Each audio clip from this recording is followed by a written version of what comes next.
Pagkatapos umalis mula sa Ehipto, si Abram kasama si Sarai, si Lot, at lahat ng kanilang ari-arian ay naglakbay patungong Negeb.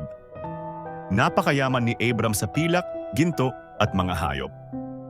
Mula roon, bumalik siya sa Bethel, sa lugar kung saan dati siyang nagtayo ng dambana at muling tumawag sa pangalan ng Panginoon.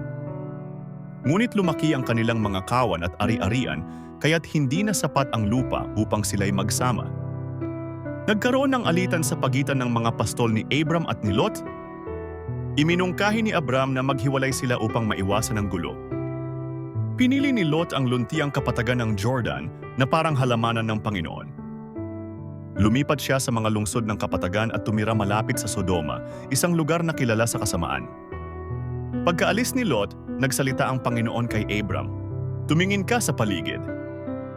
Ang buong lupain na nakikita mo, ibibigay ko sa iyo at sa iyong lahi magpakailanman. Gagawin ko kayong sindami ng alikabok sa lupa." Kaya si Abram ay naglakad sa buong lupain bilang tanda ng pangako ng Diyos. Pagdating sa Hebron, tumira siya sa tabi ng mga punong ensina ng Mamre at nagtayo ng dambana para sa Panginoon.